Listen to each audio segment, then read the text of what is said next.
बेटे जो क्वेश्चन में 39 है वो आपको अपनी स्क्रीन के ऊपर नजर आ रहा है। वो कह रहा है कि prove that in a right angle triangle square of the hypotenuse is equal to the sum of the squares of the other two side. तो अगर आपने ध्यान दिया होगा बेटे तो वो कह रहा है कि जो हाइपोटेन्यूज का जो स्क्वायर है वो base square plus perpendicular square के बराबर है। और ध्यान दीजिए कि ये तो पाइथागोरस थ्योरम है, यानी कि ये आ गई state and proof Pythagoras. State करने की जरूरत नहीं क्योंकि उसने दिया है, तो आपको प्रूफ करना है पाइथागोरस का।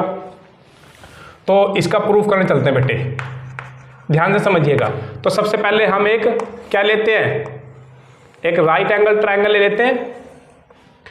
हमने क्या ले लिया बेटे, एक राइट एंगल ट्राइंगल ले लिया ए बी सी।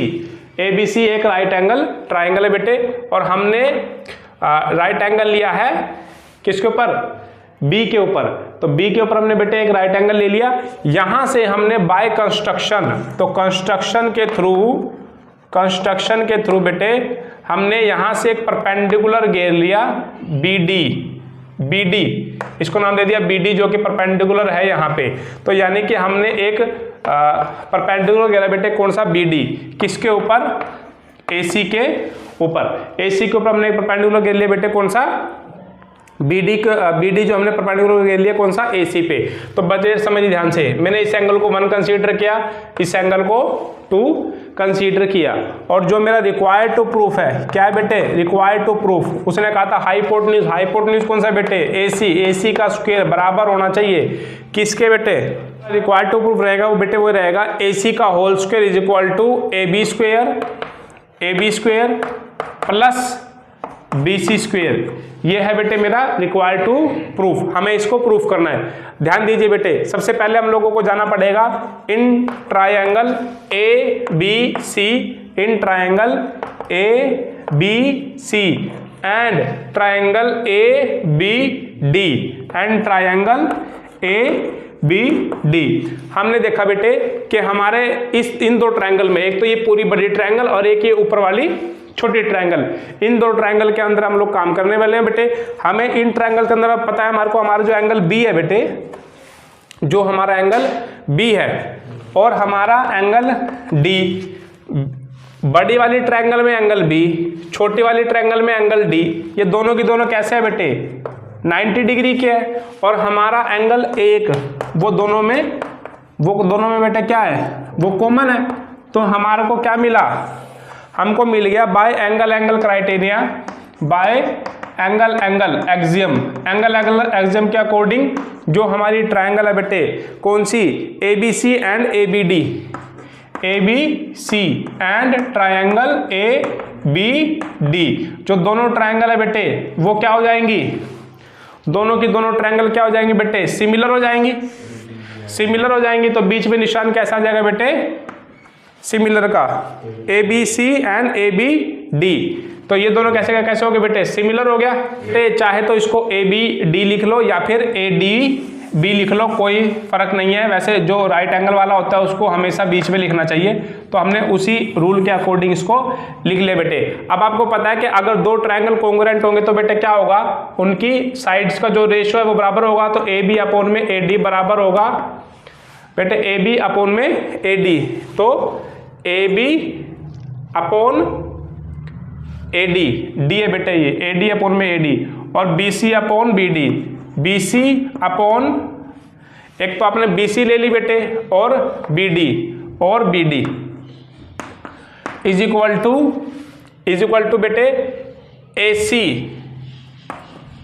AC upon AB। आपको पता है बेटे जब आपके दो ट्रायंगल सिमिलर है तो उनकी साइड्स का जो रेशियो होगा वो अपना बराबर होगा। यहां से हमने बेटे किसको उठा लिया, AB बाय AD को और AC बाय AB को, इसको हमने क्या मान लिया बेटे, 1 मान लिया। अगर क्रॉस मल्टीप्लाई करें तो हमारा बन जाएगा कि AB का square is equal to AC into AD। बहुत बढ़िया, ये आ गया बेटे, ठीक है, आधा काम हमारा खत्म हो गया। इसको हमने मान लिया इक्वेशन स्टार। क्या मान लिया?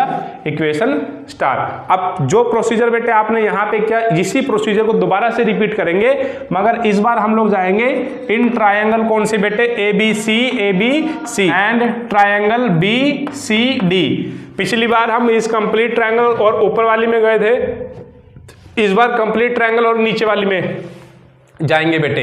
हमें पता है दोबारा से हमारा एंगल ए बी सी, यानी कि हमारा एंगल बी और एंगल डी इस बार भी 90 डिग्री है बेटे, और एंगल 2 इस बार ये वाला एंगल कॉमन है, तो एंगल 2 और एंगल 2 इस बार भी क्या चीज़ है बेटे?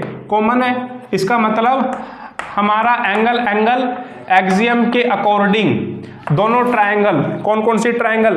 एक तो ए बी सी, एक तो ट्रायंगल कौन सी बेटे? ए बी सी सिमिलर है ट्रायंगल किससे बेटे? बी डी सी।